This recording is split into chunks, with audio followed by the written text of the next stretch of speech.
According to Jeremy Coilwright in the Journal of Healthcare Law and Policy, the United States has the highest rate of incarceration in the world. The American prison population has faced an unprecedented growth of over 700% in the last 30 years. Between the years 1980 and 1999 alone, the American prison population has increased from 330,000 to over 1.3 million people. There's a great need to stop this rampant growth in the number of citizens that are locked up. In this presentation, I want to discuss the necessity of rehabilitating prisoners by using vocational training, substance abuse counseling, and treatment instead of simply housing them for the required time.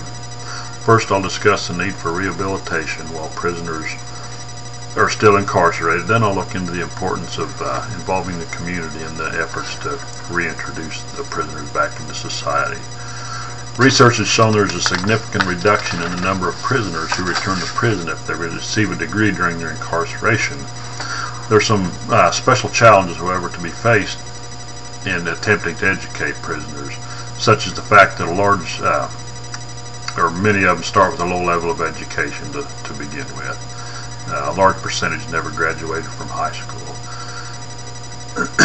James Baca, who's the chair of special education and literacy at C.W. Post College in Long Island, mentions many reasons for the low level of education among these prisoners, such as the fact that many of them suffer from learning disabilities. Some of the most frequently mentioned reasons, though, for both dropout rate and criminal activity are poor socioeconomic conditions and poor role models. An education provided during incarceration could help alleviate the poor socioeconomic conditions upon release, and then these successful men and women could in turn become a positive influence for others who are needing good role models in their lives. Another result of the background these people face or have been exposed to is a high level of addiction to drugs and alcohol. Nearly 80% of state prisoners report a history of drug or alcohol abuse, and more than half of state prisoners report being under the influence of drugs or alcohol at the time they committed the offense that led to their incarceration. Kansas State has some statistics on drug abuse treatment and recidivism. I want to go over a chart here with you.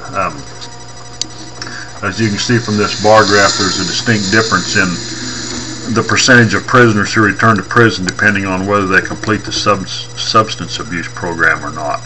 This information is taken from the Kansas Department of Corrections Offender Programs Evaluation, Volume 7. The chart's divided into three different sections. The lower two bars on the graph compare those that completed the program with those that did not after 1 year of freedom. As you can see, if they didn't complete the program, there were almost 31% back in prison after 1 year. And you can compare this to about 20% for those who did go through the program. After 2 years, the difference is almost 38% for those with no rehab, compared to about 27% for those who did complete the program. And after 3 years, in the top third of the chart, we can see that almost 43% of the released prisoners have returned to prison for one reason or another if they didn't go through the rehab, and compare this with about 30% for those who did complete the program. From these figures, we can see that there's a definite difference when the drug rehabilitation program is completed. Next, I want to discuss the necessity of community involvement in the reentry process, and the fact that getting the local law involved in a positive manner can have a good influence on this process. Ellis Coase in Newsweek mentions a program that was initiated by Edward Davis of Lowell, Massachusetts.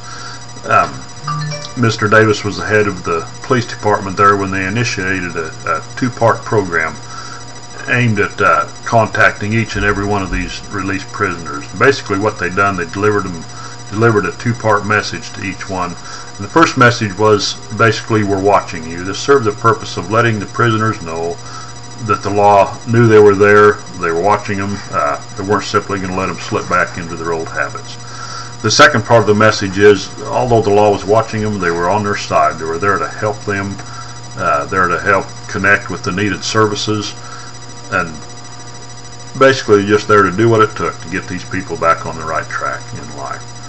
The program was very successful there in Massachusetts and could be used elsewhere. is very effective. In conclusion, prison administrators have the fiscal and ethical responsibility to rehabilitate prisoners by using substance abuse counseling, vocational training and treatment before releasing them back into the public, and to provide the necessary inroads to get them reintroduced into society. There are many different facets to the problem that are faced with the American prison system, but by focusing rehabilitation efforts in the right direction, progress can be made. Leaders must also examine better ways to prepare their communities to accept these released prisoners. Thank you. Are there any questions? I have a couple for you. Number one, what factors have the most influence on the success or failure of the prison education programs? That's a good question. According to James Vaca in the Journal of Correctional Education, the success of a prison education program is influenced most by the values and attitudes of persons in authority positions. There's a great difference in opinions of those in leadership among these prisons. Some will think that it's a place of rehabilitation, and some think it's a place of punishment. And this can have a great influence on the success or failure of the education program at each individual facility. Good question. Okay. The last one I have is, what are some typical obstacles that prisoners will face upon release from prison that will make the transition into productive life difficult? Another good question. There's many obstacles that will be faced, but among the most prevalent are that they'll be essentially barred from certain professions. They can't get some jobs, and be barred from receiving food stamps, housing subsidies, and certain school loans. Thank you very much.